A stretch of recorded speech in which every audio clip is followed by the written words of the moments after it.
prazer aqui recebê-la no Instituto Pretos Novos, né? Vem aqui hoje deixar aqui com o Santiago, nosso mestre de cerimônias aqui, quebradeiro. E agora as honras é de Santiago. Vamos conhecer as pessoas aqui. E que máximo esse espaço. Você não conhecia, né? Não. Você foi aqui pela primeira vez. Essa aqui é a exposição do Geleia da Rocinha, tá aqui na Santa. E no dia 19, na semana que vem, a gente está trocando o Mulambo vir para cá. Vai ter um urubu enorme aqui, com as peças do Mulambo. E a gente tem a exposição contemporânea aqui, né? E a gente vai ter uma visita guiada do nosso turismo, a primeira vez para você conhecer os quebradeiros. Você chegou tranquilo? Aqui? É, o trânsito não estava...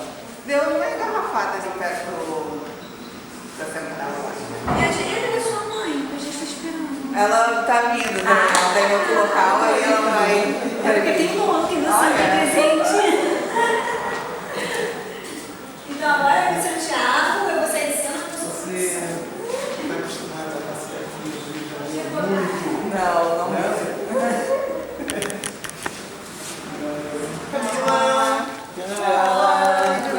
Camila, coordenadora do curso Universidade das Quebradas. Da área da administração, igreja exagerada. Gisele, tudo bom? Bem. Olha, gente, ó, essa galera toda aqui é do curso. Né? O curso convidou que a gente quer trocar essas conversas com vocês. Essa aqui é a Sandra, por favor. Rafaela. Nossa fotógrafa. Tudo bom? Qual é o seu nome? Nayane. Então agora vamos levar a Camila lá em cima. Vamos.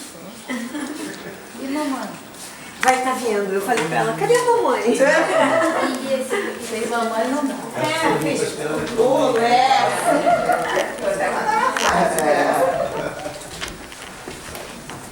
Gostaria de aprontar. Pessoal, aqui a Camila.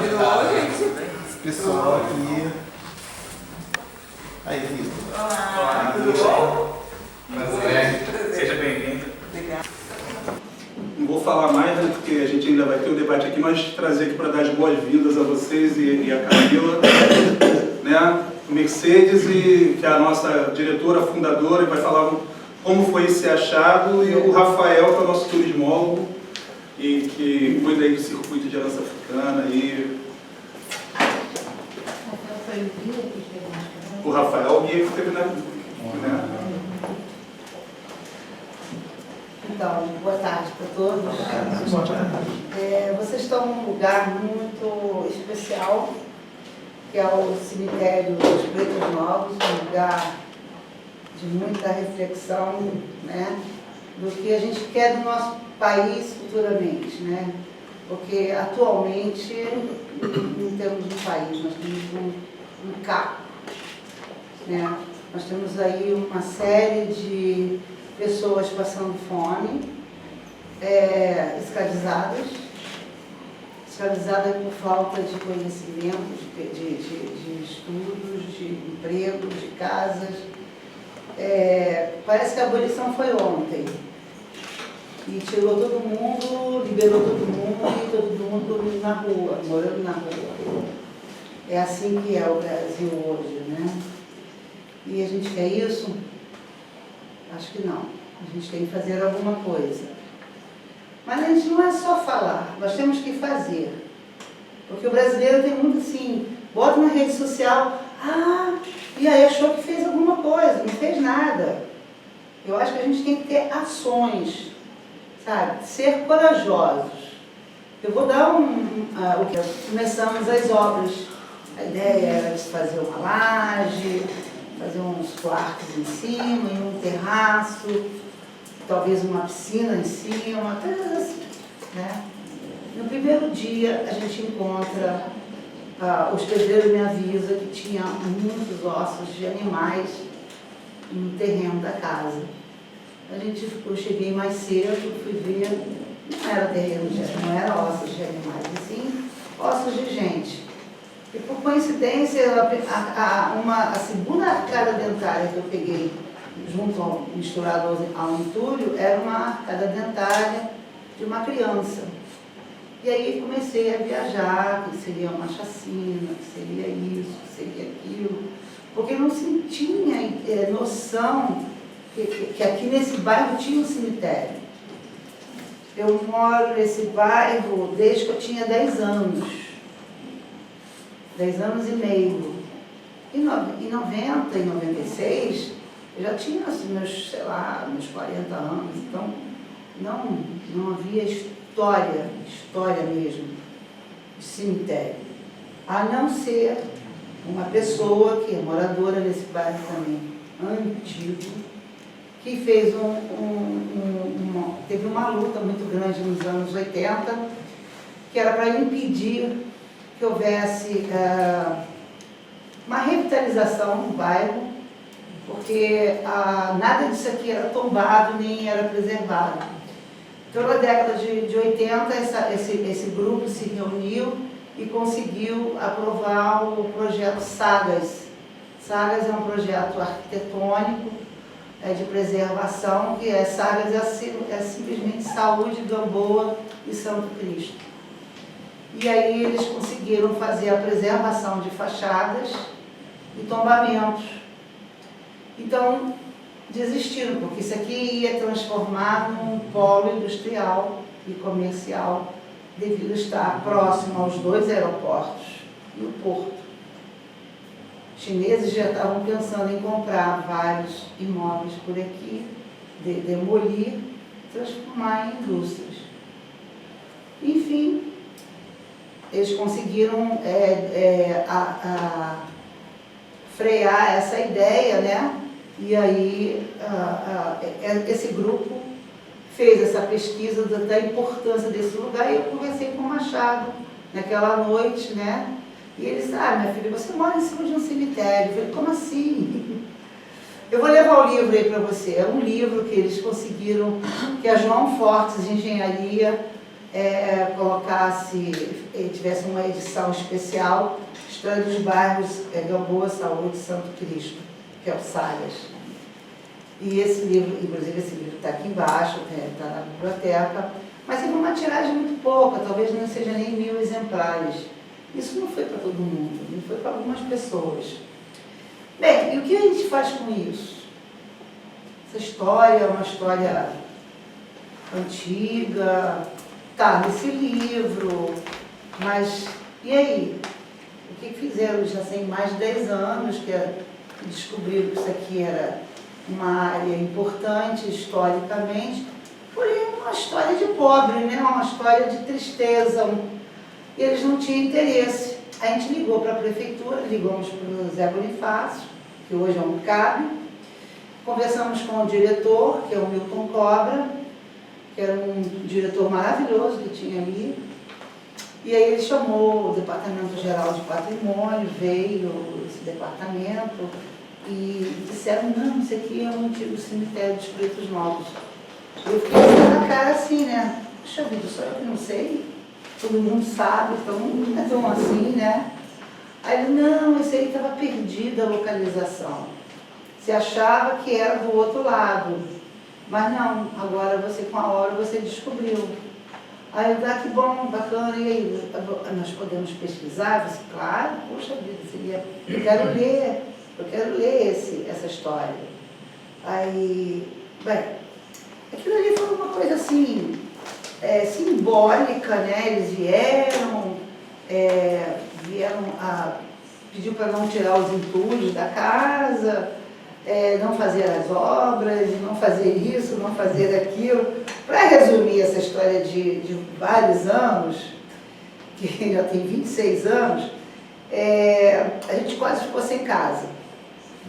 Né? Toda vez que a gente ia na prefeitura reclamar a morosidade que eles tinham, eles nos ameaçavam com desapropriação. Então a gente estava com uma casa com o pé dentro e o pé fora. É isso por culpa que a gente avisou, que a gente achou um tesouro histórico. Né? E um tesouro histórico que não valia nada para os brancos. Depois, mais para frente, a gente descobre que há um racismo arraigado mesmo, né? Ninguém quer que conte essa história. É uma história de vergonha do que foi feito. Esse é um grande crime. Porque depois, conforme a gente ia crescendo de conhecimento, a gente via o que eles fizeram no século XVIII e XIX. Até antes um pouco, né?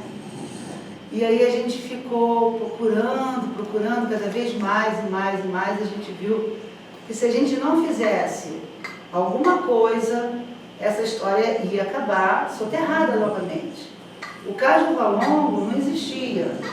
Ele só veio existir depois de 2011, quando a gente avisou ao departamento do SEDURP, né, que havia ali um cais importante, te levava alguns vestígios, e o presidente, por ter vivido em África, Alberto Silva, ele falou assim, não, isso é uma coisa muito importante. E quando escavaram a Barão de Tefé, encontraram as pedras do cais. E aí chamou o prefeito, conversaram com o prefeito desviou o projeto e manteve o Cais do Valongo aberto. E aí começa um trabalho de mapeamento, um grupo curador para fazer um dossiê do Cais do Valongo, para que ele se venha passar a ser um patrimônio da humanidade. E isso aconteceu entre 2012 até 2016, quando ganhou o título de Patrimônio da Humanidade.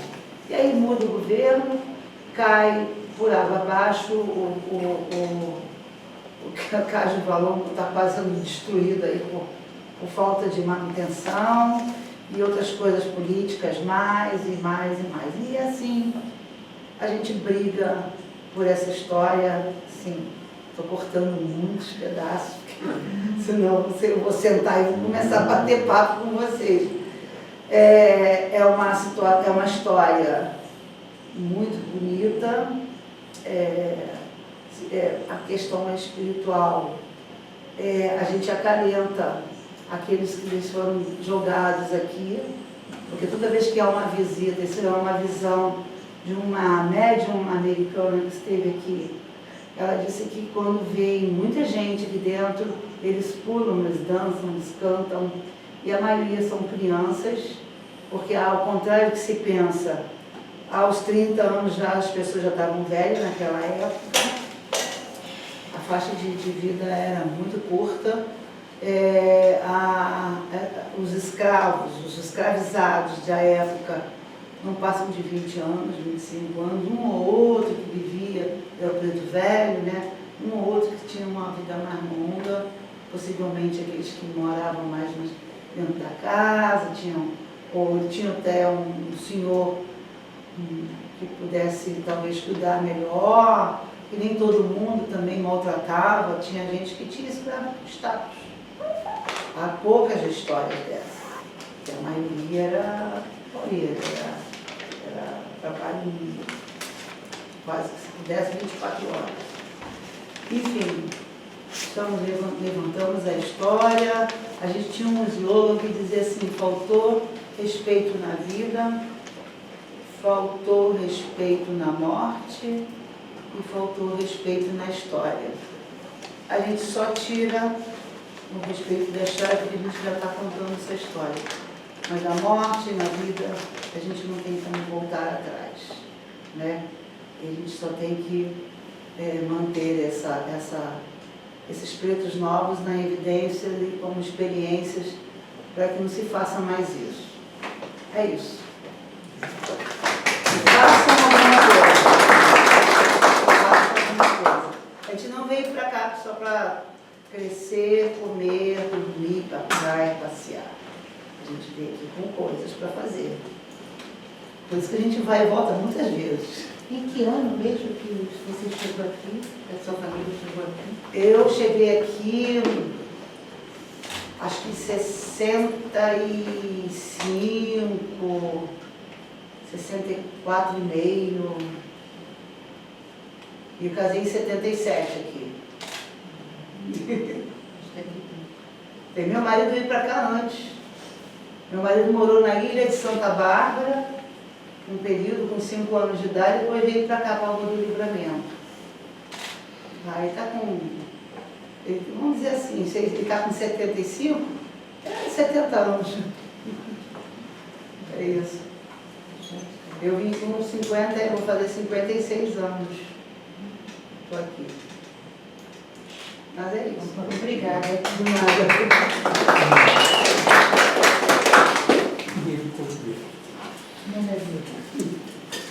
Bom, pessoal, meu nome é Rafael, eu sou turismólogo da casa e eu respondo sobre o Circuito de Dança Africana. A Universidade das Casadas já fez comigo o circuito, né? Nós fizemos aí. O circuito ele contempla mais ou menos 13 a 14 pontos, visitando regiões da área portuária da cidade, principalmente Saúde e Gamboa. Né? O circuito normalmente termina aqui, no cemitério dos Pretos Novos, onde a gente vai desvendando toda essa história. Então a gente começa falando lá no Largo de São Francisco da Prainha, sobre como essa região vai crescendo, como o aterramento vai acontecendo, como esse apagamento, tanto a nível físico quanto a nível espiritual, vai acontecendo nessa região. E o circuito é ancorado por um tripé. Né? E esse tripé seria a Pedra do Sal, onde acontecia a cultura local, né? O Cais do Valonga, onde é a chegada dos Pretos Novos e também de toda a escravização que aconteceu nessa região, e aqui, no cemitério dos Pretos Novos, onde eles eram enterrados. A gente usa ainda a expressão enterrados, mas a gente sabe que não era bem assim que acontecia, né? Eles eram jogados e não tinha nenhum tipo de respeito com esse sepultamento. Uma vez que quando a gente fala sepultamento, a gente fala de cultura religiosa dentro daquele momento da história, e não existiu nada disso, né? O Preto Novo aqui era literalmente jogado. E aí é muito bom deixar claro a ideia do que é o preto novo. Né? O preto novo não é aquele escravizado novo de idade, e sim novo por ter sido uma mercadoria que não foi usada, uma mercadoria nova. Né? Que é como se fosse qualquer loja de eletrodoméstico, comprasse uma torradeira, por exemplo, e ela quebrou sem utilizar. Então eu fui lá, adquiri um escravizado e ele morreu antes de ser utilizado para o que ele veio, que seria a escravização. Por isso o preto novo. Né? E como nós estamos no Instituto Pretos Novos, a gente vai começar da seguinte maneira. Como é que a gente começa? Camila, você foi da educação infantil, você foi professora da educação infantil, você foi? Então, um bom começo, você pode dizer pra gente se essa experiência agregou alguma coisa no seu fazer cinema? Então, boa tarde, gente. Eu sou Camila de Moraes, né? Sou gaúcha e sou dessa educação, né? Dessa formação pública. E a minha primeira formação é no magistério, no curso normal. E isso fez toda a diferença na como a gente lida com as questões de comunicação dentro do audiovisual. E entendendo que a educação é uma ferramenta muito grande, que a gente precisa ter e se apropriar da educação para poder mudar a nossa realidade, né? Que a gente sabe que o que não... informação é tudo, né? Então, através da informação que a gente pode ultrapassar barreiras. E iniciar nesse processo de educação infantil na base foi o que nos deu entendimento de que se a gente está atuando agora dentro do audiovisual e buscando por melhorias, principalmente aqui falando desse lado de realizadoras negras, para a gente se manter nesse espaço do audiovisual, a gente precisa mudar isso na base, a gente precisa mudar na estrutura dessa relação e dessa indústria. Então, foi fundamental a gente passar por esse processo, né, com as crianças, sabendo ali, formando, ensinando, trazendo essa formação desde muitos novos, né? Isso é fundamental para nós. Interessante. Muito legal, eu vejo que você vai acumulando experiência e você vai migrando, né? Você vai somando com essas experiências, né? Interessante. Você vê, qual a importância que você vê do circuito comercial aberto para o cinema negro hoje? Então, a gente, quando fala de circuito comercial, né, de estar imerso nesses lugares e de trazer um cinema negro é a gente conseguir circular por todos os espaços, né? Levar esse cinema negro também para o circuito comercial, além dos outros espaços por onde a gente passa com esse audiovisual. E quando a gente fala de cinema negro, é a gente trazer as nossas narrativas, enquanto realizadores negros contarem as suas histórias, né?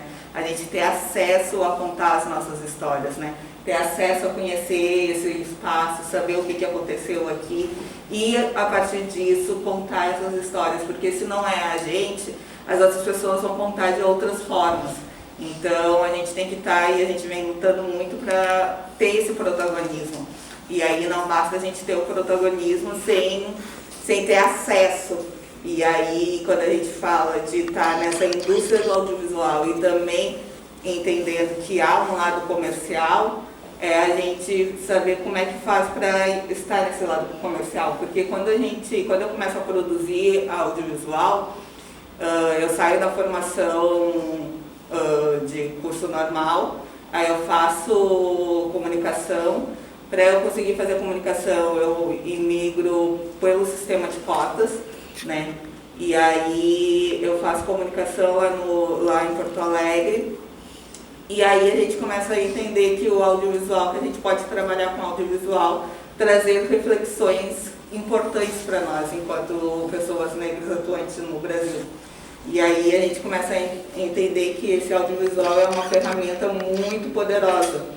E começa, depois que a gente produz o longa e que passa por uma série de dificuldades e obstáculos com esse longa, que faz a gente chegar no circuito comercial, porque até então a gente está produzindo cinema, produzindo filmes com as pessoas ao nosso redor. Então, enquanto eu estou aqui produzindo com as pessoas ao meu redor, está mais acessível e a gente está aqui fazendo e dialogando com a gente. Quando a gente chega no circuito comercial, a gente entende que existe um outro mundo que a gente ainda não tem acesso a isso, que a gente não sabe como que isso funciona. E aí a gente começa a entender que a gente também pode estar nesse local. E de que forma que a gente vai estar, de que forma que a gente vai se manter nesse local. E aí que esse processo a gente vem aprendendo cada vez mais, né? Como que a gente se mantém, como que a gente leva as nossas narrativas do cinema negro também para esse espaço. Então, a importância de a gente ir compreendendo esses locais e de ter pessoas negras atuantes em todos os espaços é fundamental, né? Então, a importância de a gente estar nesses locais de formação. Eu venho da educação pública, né? E eu participei de muitos projetos sociais. Então, eu vivia entrando em projeto social. E isso fez a diferença, né? E agora, hoje em dia, também a gente continua. Quando tem oficina, vai dar oficina, vai fazer formação, porque isso incentiva e faz com que outras pessoas estejam nesse espaço, e que é possível, sabe? Para nós nunca foi negado. Ali sempre nos falaram, ó, vocês podem estar nesse espaço. Só que é difícil a gente estar e se manter. Então, quanto mais a gente possa fazer isso, estar nessas formações, é essencial. É essencial eu chegar numa sala de aula e ver uns professores negros. É essencial eu ligar a TV e ver pessoas negras na TV em diversas áreas. Eu tendo um espelho positivo, eu vou saber que eu posso também estar nesses outros locais. Então, quando a gente, depois desse processo, com um longa que a gente produziu, que aí foi para o circuito comercial, a gente começou a entender que também queria estar nesse outro espaço, né, ocupando esse outro espaço. É fundamental a gente manter e dizer que precisa ter políticas públicas, precisa ter ações afirmativas em todos os espaços, porque se não tivesse isso, a gente não ia acessar. É fundamental que a gente tenha cursos de formação, que a gente saiba que possa estar tanto fazendo documentário ou fazendo outro gênero, produzindo. Na UFBA eu produzi o primeiro curta que eu assinei, a direção, que é a escrita do seu corpo. E aí também que eu circulei mais de forma ali entre amigos, né? Tinha uma amiga que morava, eu fui fazer uma residência depois. Eu ganhei um edital e fui fazer uma residência em Nova York, e aí lá conhecendo as pessoas eu mostrava o trabalho, então esse A Escrita do Seu Corpo entrou em algumas exposições, em algumas galerias, tanto em Nova York como em Washington. E quando, ainda no Rio Grande do Sul, quando eu estava fazendo uma outra disciplina, que era jornalismo investigativo, aí eu fiz uma matéria escrita sobre o caso do Homem Errado, que é o tema do longa-metragem que a gente tem. E aí o caso do Homem Errado, ele fala sobre o extermínio de um cidadão negro, né, no Rio Grande do Sul, na década de 80, que foi executado por ser negro. E aí a gente conta essa história e conta, dando dados atuais de como está o genocídio da juventude negra no país. Só que quando eu fui fazer essa matéria escrita, eu fui com uma câmera, e aí eu ia gravando. Aí eu ia gravando e depois fiz a matéria escrita, que saiu num jornal na faculdade. E aí, vendo esse material que a gente gravou, eu comecei a pensar, não, isso aqui dá para fazer um curta. E aí começamos a ver como que a gente ia produzir esse curta. E tentar editar, tentou outras coisas. E aí, desse processo de ter a vontade de fazer um curta até a gente conseguir fazer o filme, a gente levou 8 anos. Aí eu saí do Rio Grande do Sul, fui morar em Salvador, a gente ficou tentando, e eu continuava fazendo pesquisa, né, que é fundamental. A gente faz documentário, fazer qualquer coisa, a gente tem que ter uma pesquisa, tem que saber o que a gente vai fazer, e a gente continuava fazendo a pesquisa. A gente fez uma produção independente, então a gente estava sem apoio, e aí a gente levou 8 anos nesse processo até conseguir produzir esse filme. E aí a gente foi produzir, a gente achou uma produtora que fosse parceira para fazer esse filme em Porto Alegre, aí eu volto para Porto Alegre, né, para fazer as gravações. E durante as gravações, o filme, depois que a gente gravou tudo, a gente percebeu que o filme deveria ser um longa, porque a gente estava com muito material, material que foi para além das nossas pesquisas, né? A gente tinha feito uma pesquisa, mas quando foi entrevistar as pessoas nos trouxeram mais realidades que a gente não conhecia. Então, a gente tinha um roteiro, a gente tinha já, eram 8 anos trabalhando, né? Então, a gente já tinha uma pesquisa, já tinha um roteiro pensado, o que a gente ia fazer. E aí, quando a gente chegou, fez as entrevistas, as pessoas iam nos contando coisas que a gente não sabia, informações que a gente não sabia, e que era necessário, né, estar no filme, que a gente considerou necessário estar no filme. Quando a gente chegou na sala de edição, a gente mudou todo o filme. A gente fez um outro roteiro. E aí entendeu que ele seria um longa.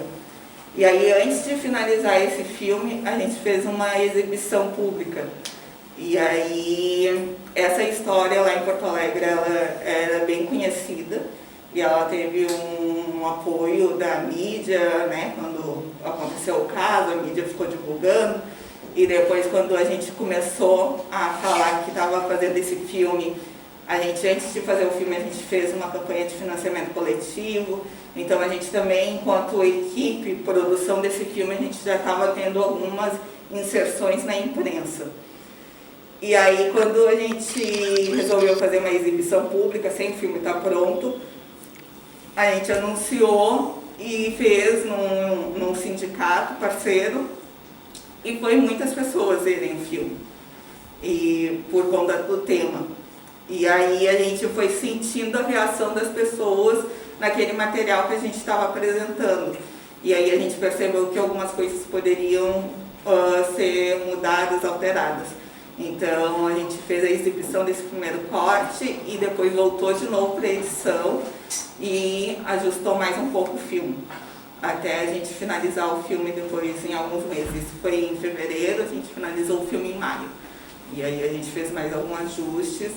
E aí, então, esse processo de a gente passar por esse ensino e passar por esse ensino superior e utilizando esse sistema de cotas foi fundamental para nós, né? Porque foi ali que a gente já conhecia que a dinâmica cultural, a gente já tinha alguns acessos, mas não tinha acesso específico a esses modelos. Então, isso também foi fundamental para nós. E aí teve toda essa evolução, né, de fazer um curto, pensar num curta, se transformar num longa, e depois a gente conseguir fazer a distribuição desse filme. Você respondeu de maneira bem ampla e ficou umas curiosidades. Por exemplo, o caso do homem errado, vou fazer uma pergunta para você. O fotógrafo certo, no lugar certo, ajudou? Foi fundamental, né? Porque o episódio teve um assalto e aí o Júlio foi lá ver esse assalto e teve uma crise epilética, então, e tinha uns repórteres lá fazendo a cobertura desse assalto. E aí o Júlio teve essa crise epilética e os policiais pegaram ele e botaram ele na viatura, né? Bateram nele e colocaram ele na viatura. E tinha um fotógrafo, o Ronaldo Bernardi, que fez essa foto do Júlio vivo, com machucados de sangue, né? Porque ele tinha apanhado, mas vivo dentro dessa viatura. E aí o procedimento se tem uma pessoa que foi machucada e tal, leva para o pronto-socorro. Então a imprensa, né, esse carro foi para o pronto-socorro para esperar essa viatura chegar. E a viatura levou muito tempo para chegar, né? Levou um tempo além do que ele chegou em 7 minutos, a viatura levou meia hora. E aí quando a viatura chegou, esse repórter estava lá e fez as fotos do Júlio entrando já morto no pronto-socorro, com 2 tiros. Então, ali ficou, né, nítido que teve uma execução nesse trajeto. Ele tinha feito a foto do Júlio vivo e a foto do Júlio chegando morto nesse local.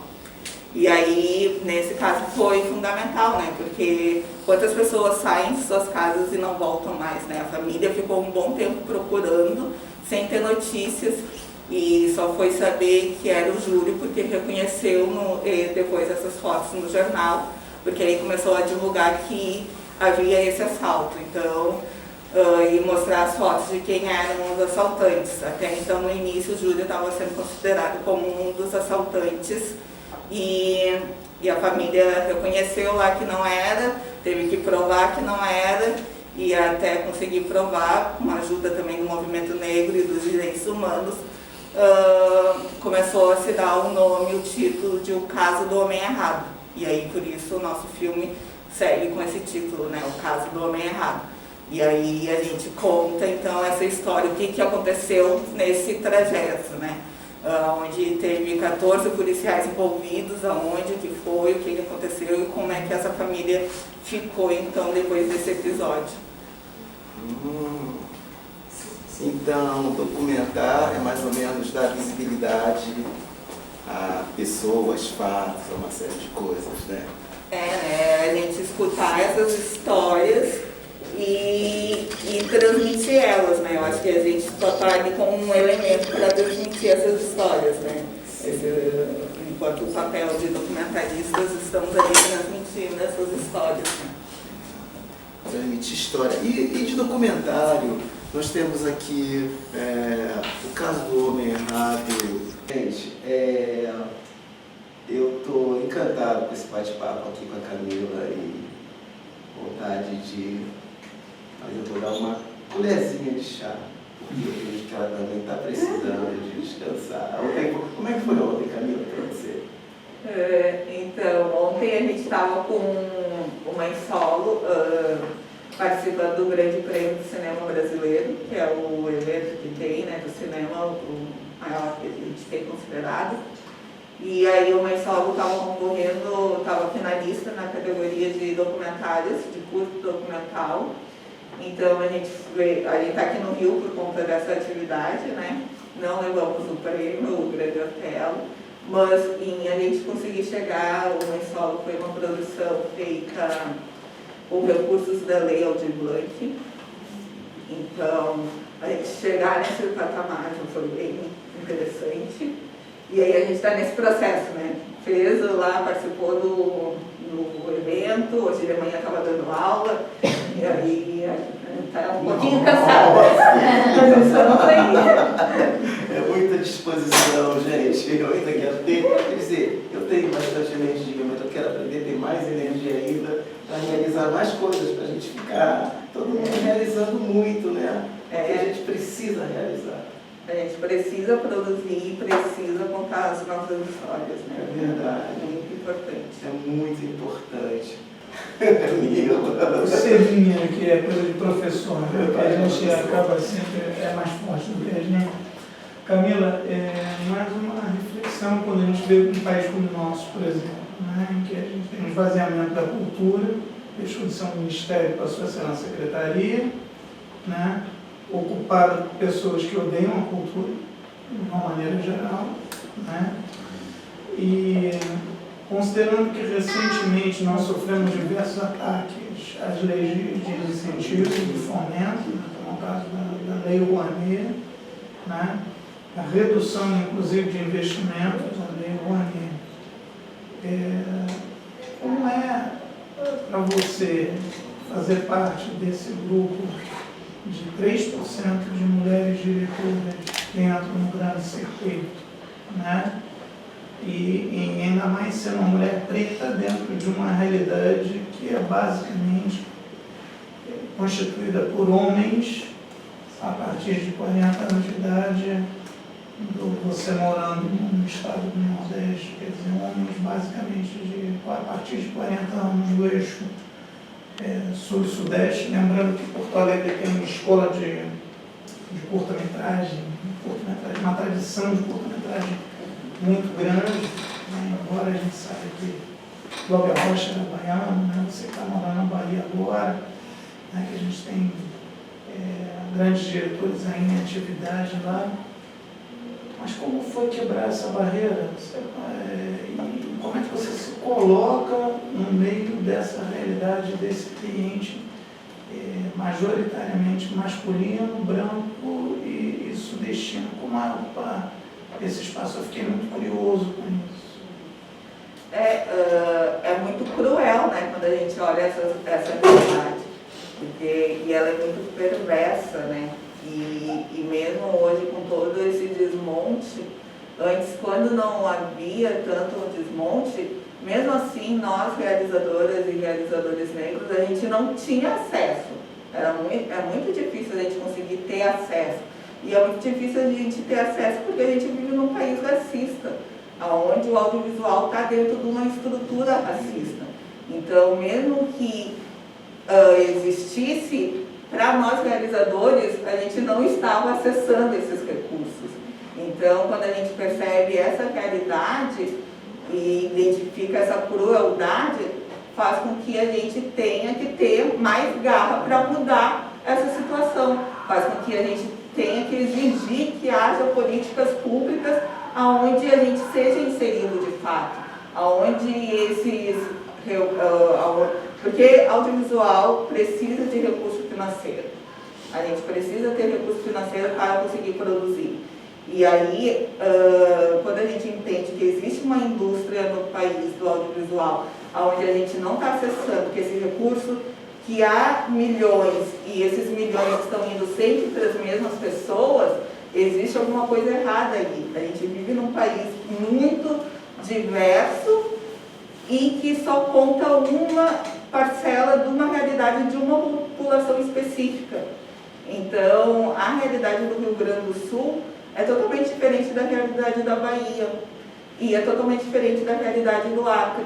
E a gente precisa entender, conhecer essas outras realidades, e quem vai nos contar essas outras realidades são as pessoas que vivem nesses locais, são as pessoas que têm pertencimento para contar essas realidades. E essas pessoas precisam ter acesso a esses recursos financeiros para poder contar as suas histórias. E aí isso faz com que a gente queira mudar essa estrutura. E para a gente mudar essa estrutura tem que ser lá na base. Então a gente vai ter que ir lá na base e dizer que, se tem esse investimento, a gente vai ter que fazer com que esse investimento seja disseminado para todas as pessoas. Se nós, realizadores negros, não acessamos esses recursos porque não tem empresa tal, cadastrada no assim para poder acessar, então Então, de que forma que a gente vai mudar esse mecanismo para fazer com que esse recurso chegue lá? Ou de que forma que a gente vai colocar outras pessoas, mulheres, pessoas negras, indígenas, nesses locais para fazer com que esse recurso chegue lá? Então, é mudando essas formas de políticas, né? A gente entendendo a crueldade que a gente tem nesse país e entendendo que isso também é muito fruto do racismo estrutural que a gente vai continuar encontrando estratégias, né? A gente encontra estratégias de sobrevivência a todo momento. E a gente está vivendo no audiovisual, então a gente também está encontrando estratégias para se manter nesse audiovisual. E aí são essas estratégias que a gente está fazendo para conseguir manter, mas que outras pessoas não precisem passar pelas dificuldades que a gente tem passado, né? Que isso seja cada vez mais tranquilo, porque senão as pessoas acabam adoecendo, né? E quando as pessoas estão doentes, a gente não consegue produzir. Então, para que esses processos sejam mais tranquilos, a gente precisa mudar isso quanto antes, né?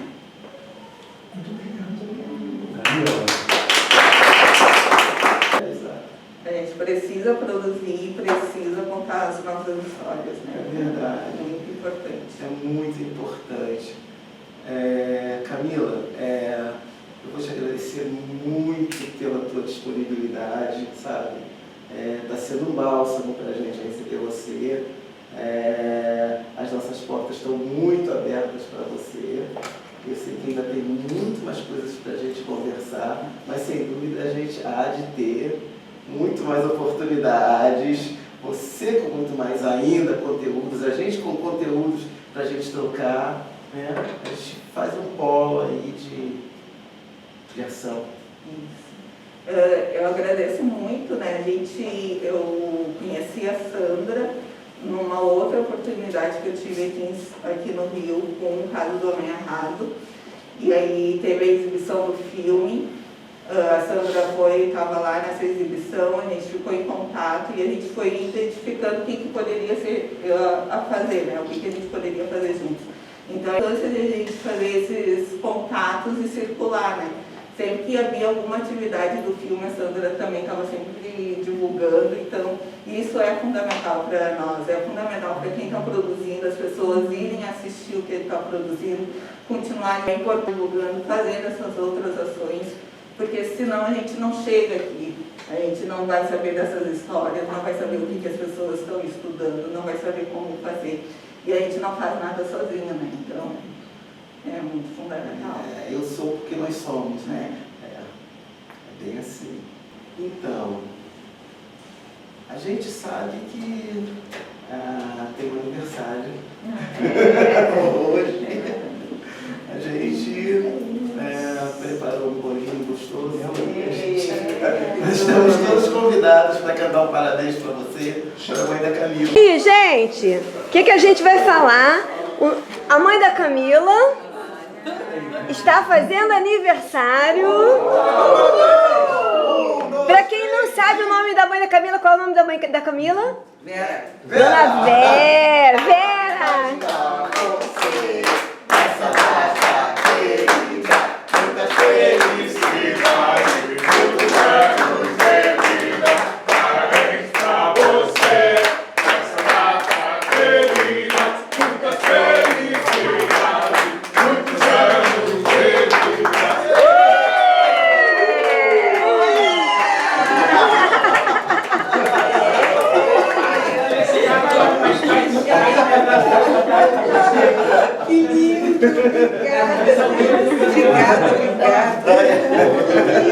E aí, quem vai cortar o bolo? Sandrinha ou amor?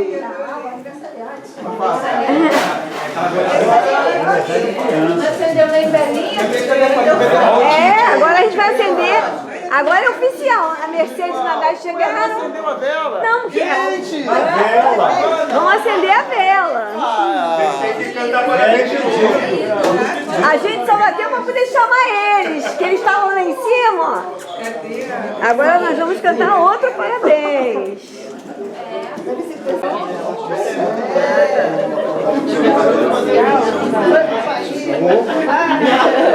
A soprano é velhinha, né? Agora, ó, aquele foi ensaio, hein? Aquele foi ensaio, agora é pra valer. Parabéns pra você. Nessa data querida. Dá ritmo, dá ritmo. Felicidade, muitos anos de vida. Parabéns pra você. Nessa data querida. Muitas felicidades, muitos anos de vida.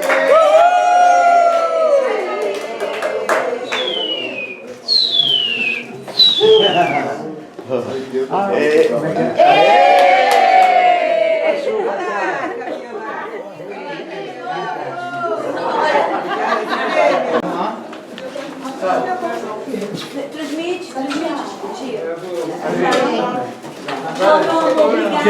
Quem vai filmar, Sandra? Tô filmando aqui já. Não sou eu, não, é o... Tchau, gente. Tchau. Até. Tchau. Até breve. Eu também vou, gente. Vanessa, vou ficar de estar namorado. Tchau. Entendi você falar aqui. 25 de julho. Ah, é, gente? Dezembro também? Não, é 25 de julho.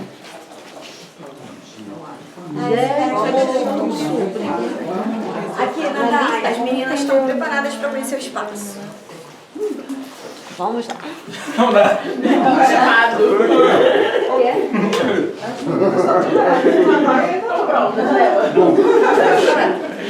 Guarda lanche para terça-feira, hein? O quê? Da Universidade das Quebradas para você. Vamos abrir para você receber esses pensamentos maravilhosos. Ah, é? Bonito.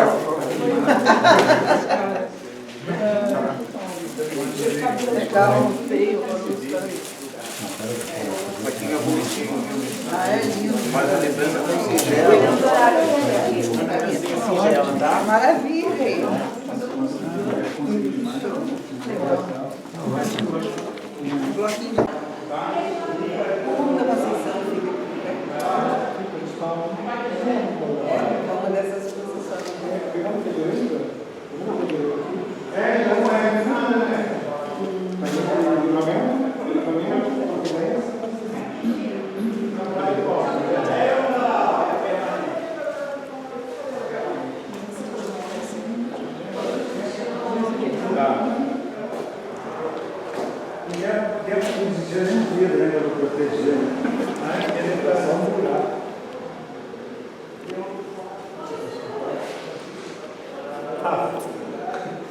Bom, pessoal, boa noite já, quase. A gente está então recebendo dos Espíritos Novos. Aqui é a galeria de arte dos Espíritos Novos, né? A gente gosta de frisar isso. Aqui a gente tem uma janela arqueológica, onde nós não encontramos nenhum elemento ósseo. A gente abre essa janela, quando você fala assim, um cemitério, encontrei um cemitério debaixo de casa. Você tem ideia de cemitério que são muito grande. Né? Então, quando a gente acha o cemitério aqui, a gente imagina que todas essas casas, a parte de baixo, seria o cemitério. Depois que a gente adquiriu esse móvel, que foi o último, inclusive, a gente abre para entender o que a gente ia encontrar, se a gente encontrar algum elemento ósseo e tal. E, na verdade, a gente não acha nada aqui. A gente acha aqui resquícios de uma tribo tupinambá, que ocupou a região, uma vez que a Baía de Guanabara tinha de hoje, a Praça da Harmonia, antes mesmo da chegada dos portugueses aqui, e que nada tem a ver com o cemitério dos Espíritos Novos. A gente encontra aqui uma manta de gordura, restos de uma fogueira e uma cerâmica quebrada. Isso vem dos tupinambás. Então a gente mantém essa janela aberta, até que a gente vai entender que o cemitério é muito pequeno, é uma extensão muito pequena. Vamos ver o que a gente tem aqui, por favor.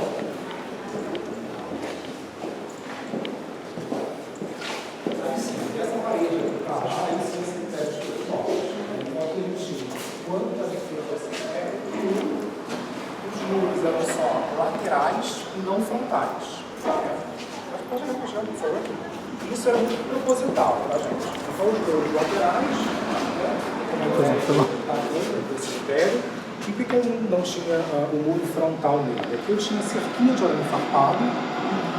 Isso era proposital, isso era meio um terror psicológico, Quando o preto escravizado ele chegava na nossa cidade muito mal de saúde, e a grande maioria chegava, ele não desembarcava no Cais do Valor, ele ia direto para o Lazareto. Quando ele se estabelecia no Lazareto, ele voltava andando pela rua do cemitério para ser comercializado no Largo do Depósito.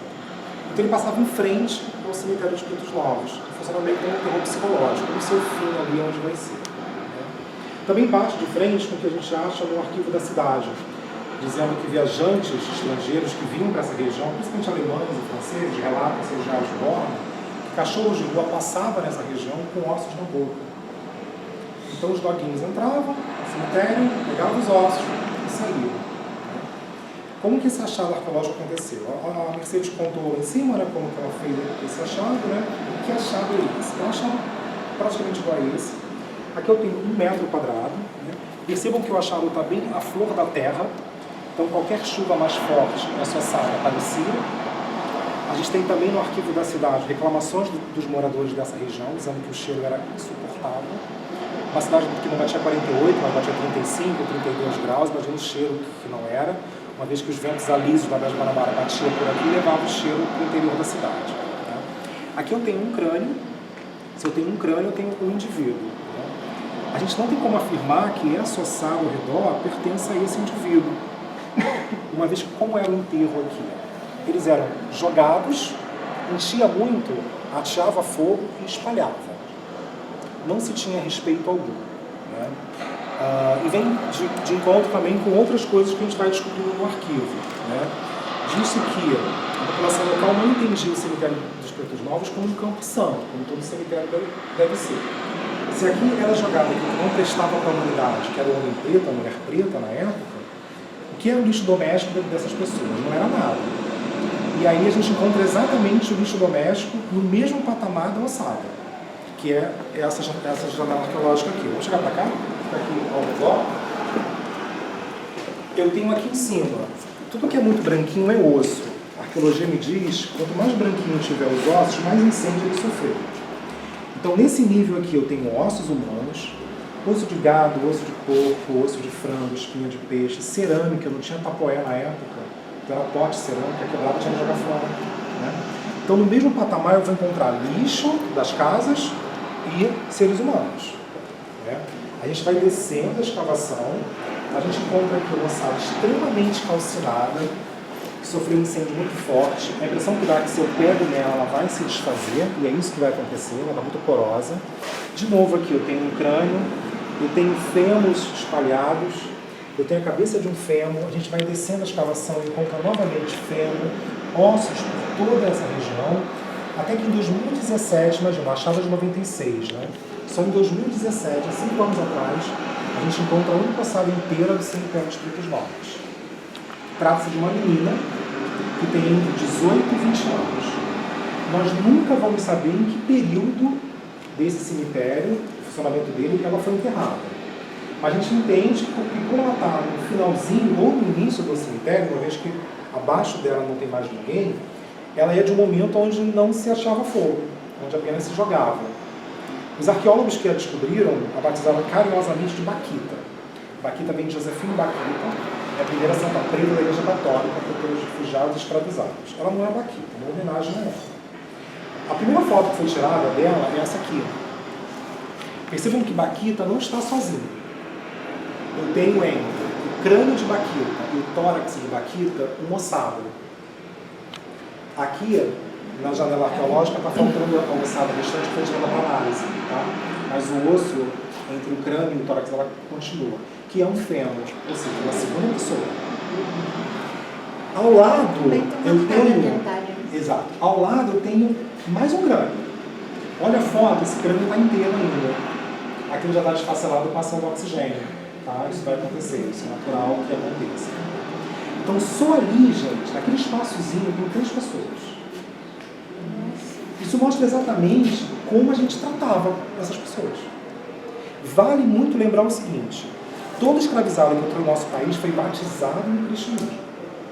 Muitos receberam um nome em português, como aqueles nomes que estão lá. Todos aqueles nomes lá são de pessoas que estão enterradas aqui. Onde estão? Continuam conversando. Eles não tiveram respeito nem na religião que enfiaram goela abaixo deles, que foi o cristianismo, nem na religião que eles professavam. A gente entende que quase 90% dos escravizados que estão aqui é do povo banto, que tem um respeito enorme por sua ancestralidade, que também vem da origem do nosso candomblé brasileiro. Tem uma cerimônia religiosa, que é o axixê, que leva de 3 dias a 1 ano para ser feita. Que respeito foi esse? Nenhum. Não se tinha respeito. Ah, Rafael, então a gente pode falar que isso era uma cova comum? Nem isso. Porque a cova comum a gente tem o cuidado de arrumar os corpos para que coubesse mais. Aqui nem isso se tinha. Mas uma questão, Rafael, com relação então a esses escravizados, durante muito tempo, na leitura antropológica, né, eles eram escravizados porque acreditava-se que eles nem alma teriam, né, porque já que não eram brancos, a língua era outra, os costumes eram outros, eram tratados como animais.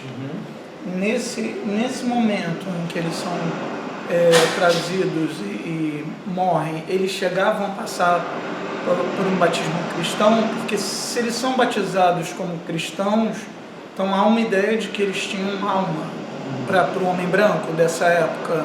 Essa visão porque isso aqui é um enterro completamente vulgar, no sentido da palavra, vulgar mesmo, né? Sem sacralidade absolutamente nenhuma.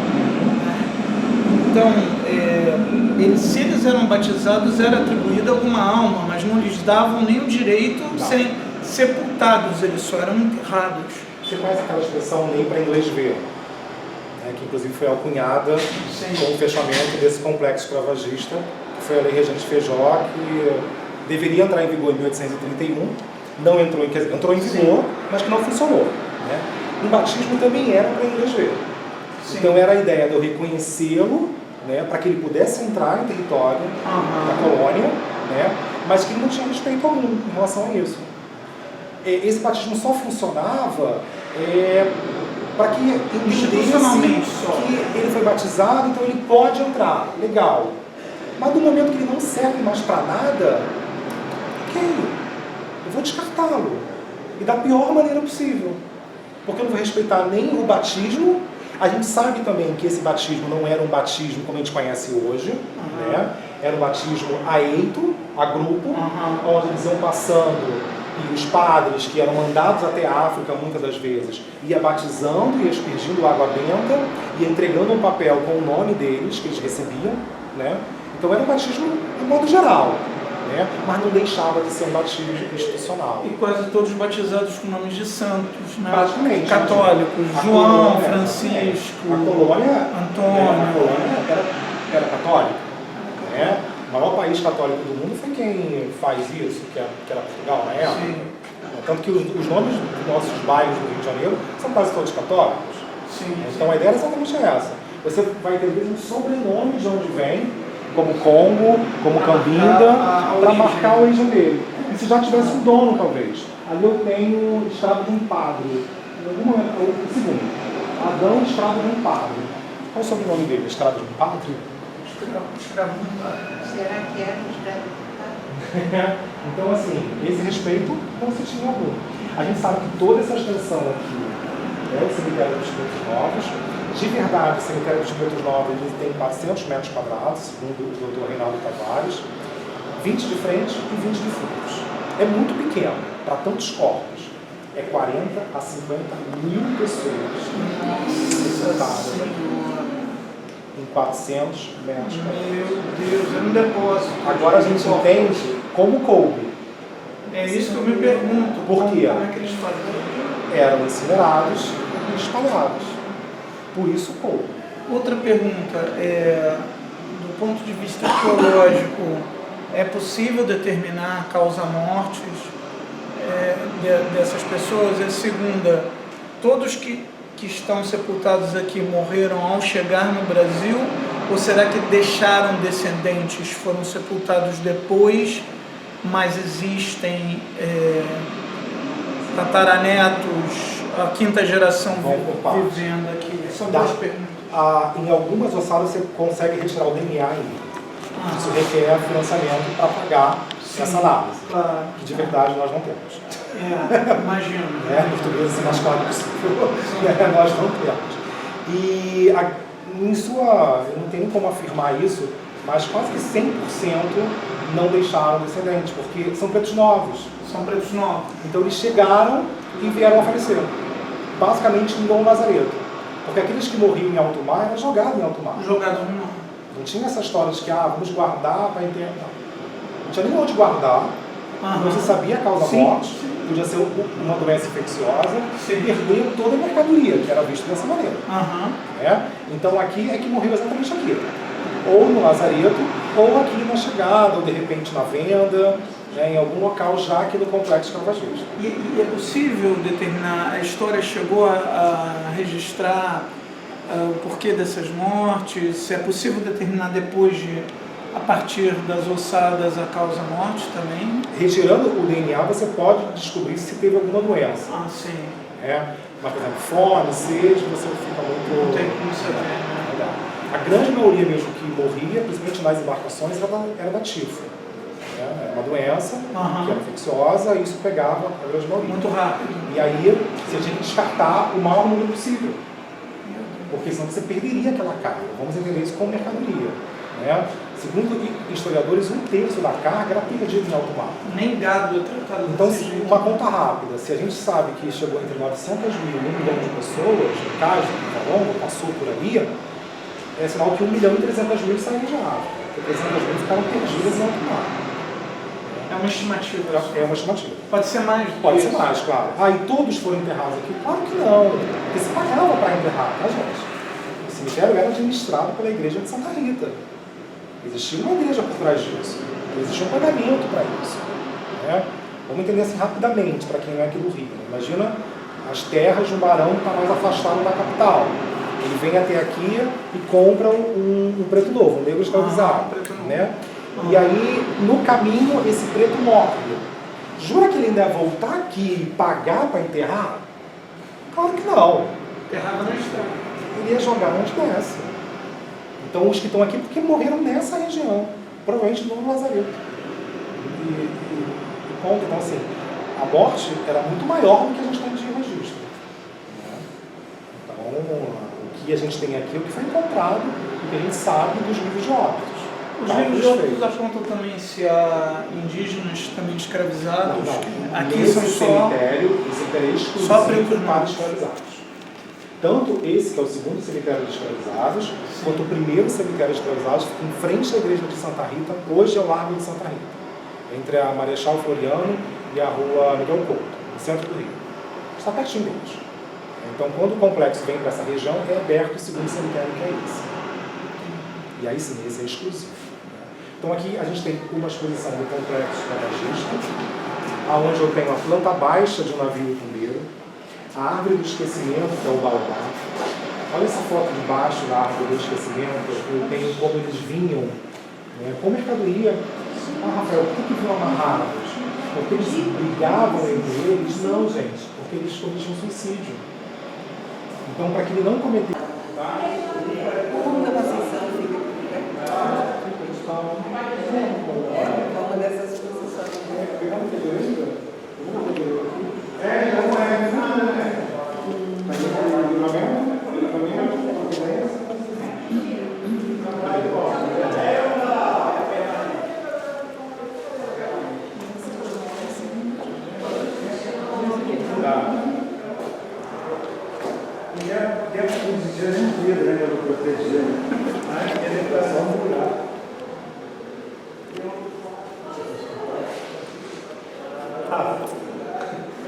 Bom, pessoal, boa noite já, quase isso.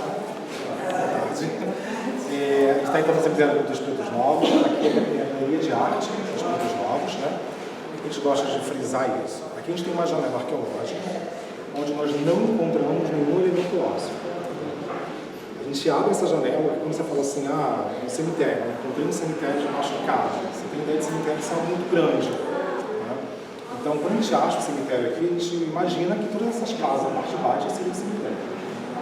Depois que a gente adquire esse móvel, que é o último, inclusive, a gente abre para entender o que a gente ia encontrar, se a gente encontrar algum elemento ósseo e tal. E, na verdade, a gente não acha nada aqui.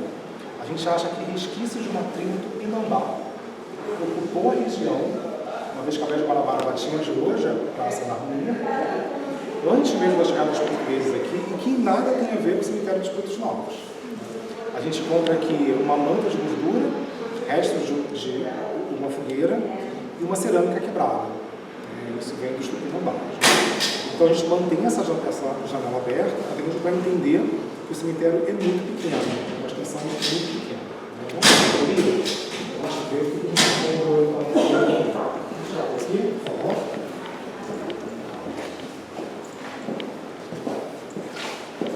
Essa parede aqui para lá, esse é o cemitério de Pretos Novos. Então aqui a gente, quando a gente fez o cemitério, os muros eram só laterais e não frontais.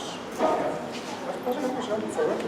Isso era muito proposital, tá, gente? Então os muros laterais,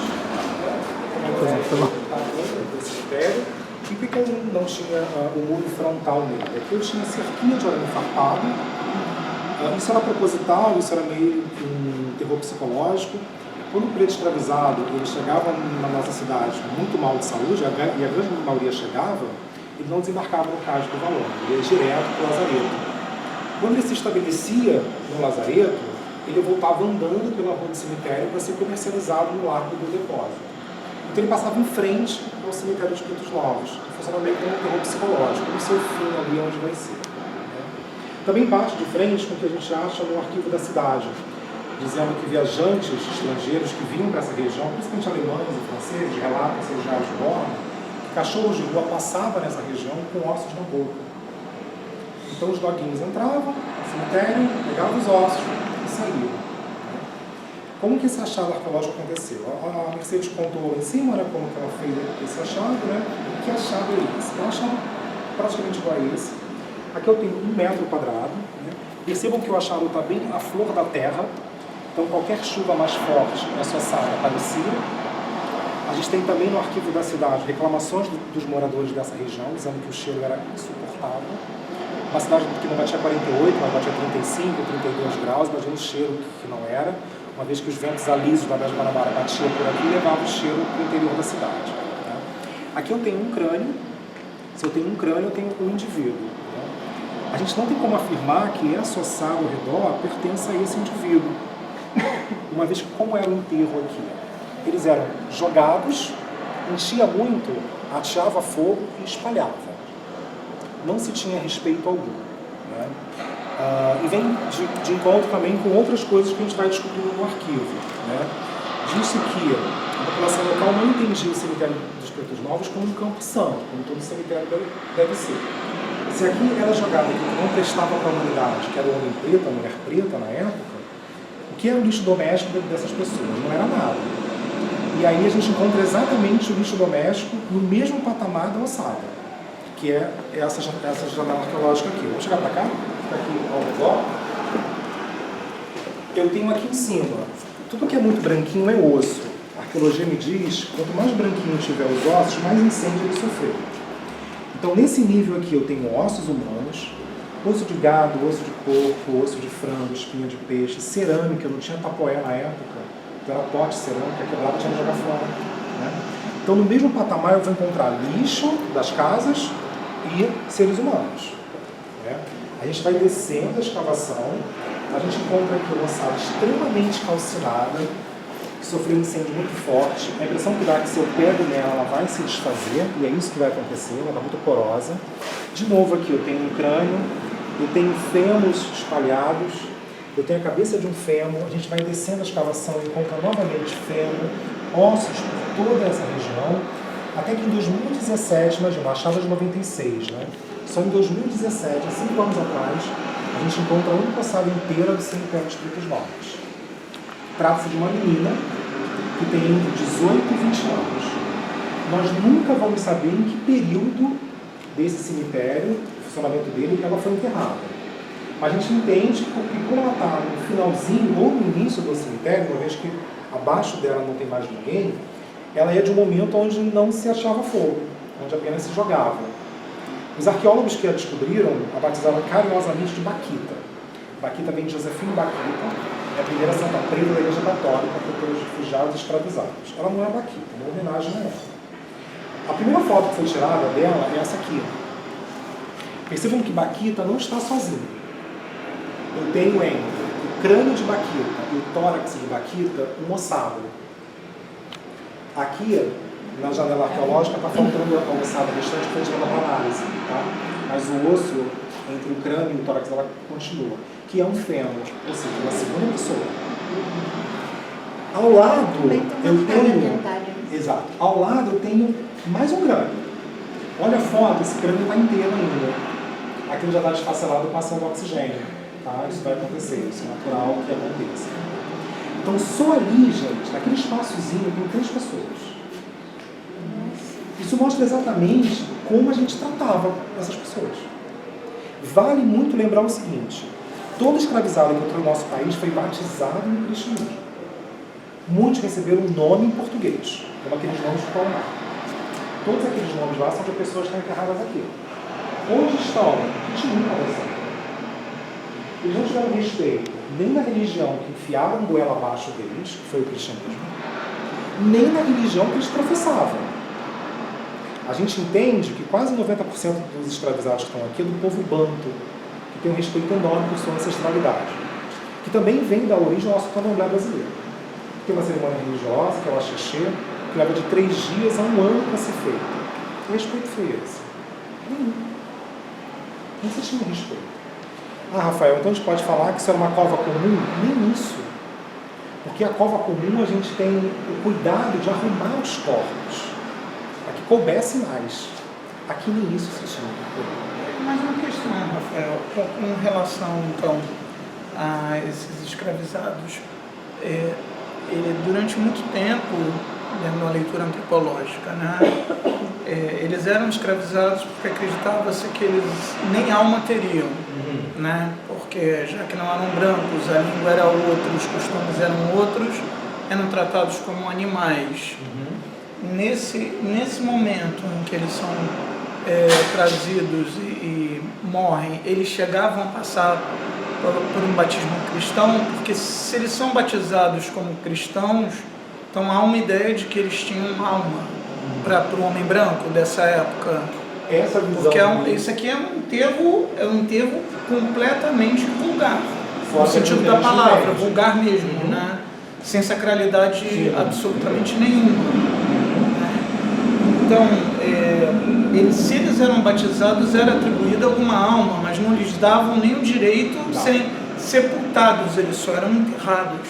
Você conhece aquela expressão lei para inglês ver, né, que inclusive foi alcunhada com o fechamento desse complexo escravagista, que foi a Lei Regente Feijó, que deveria entrar em vigor em 1831, não entrou em vigor, mas que não funcionou. Né?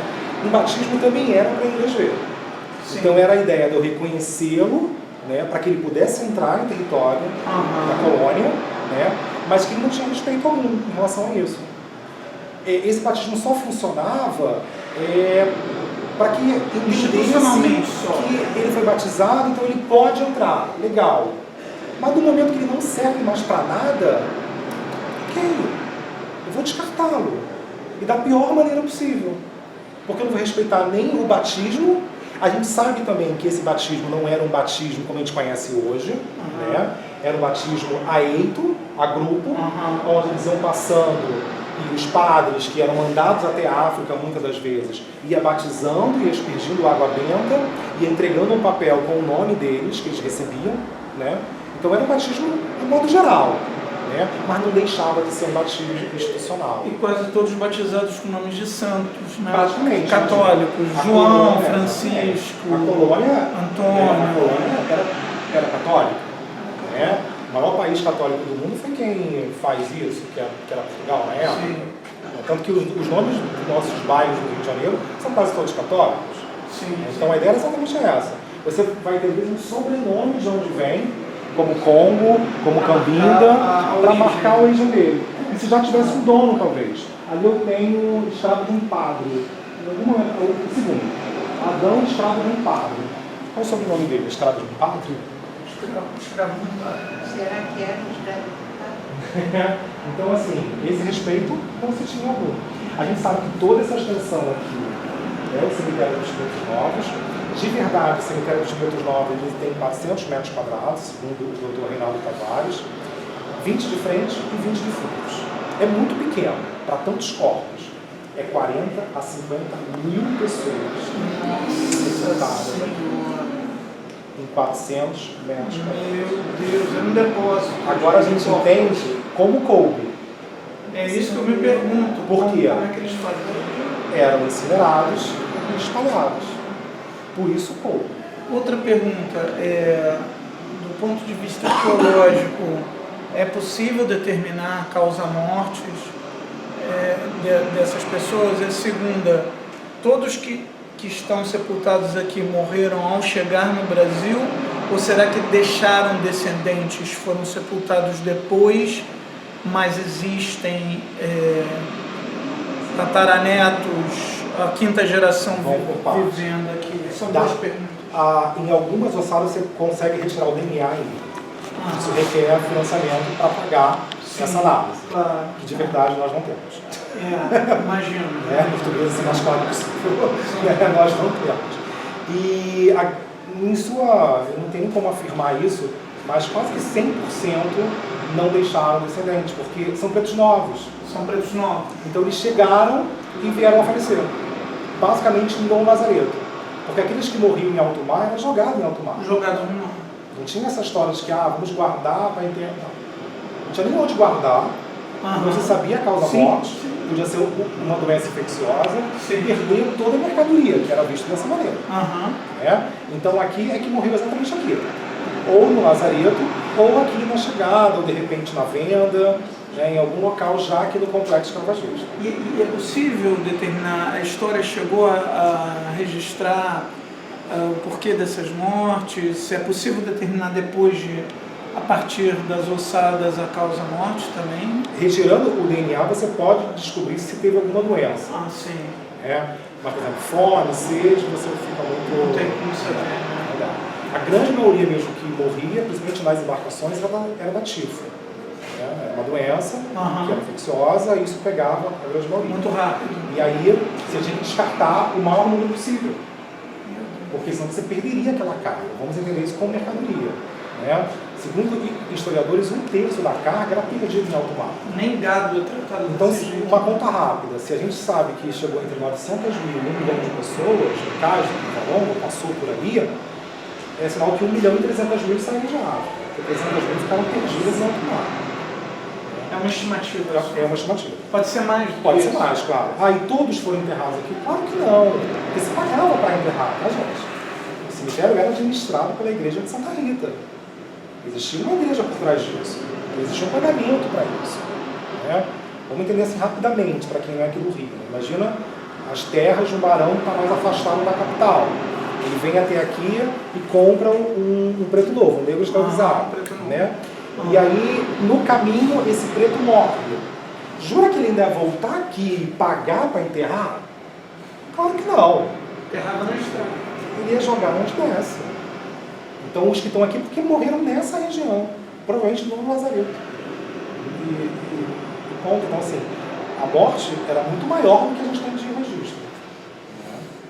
Então, o que a gente tem aqui é o que foi encontrado, o que a gente sabe dos livros de óbitos.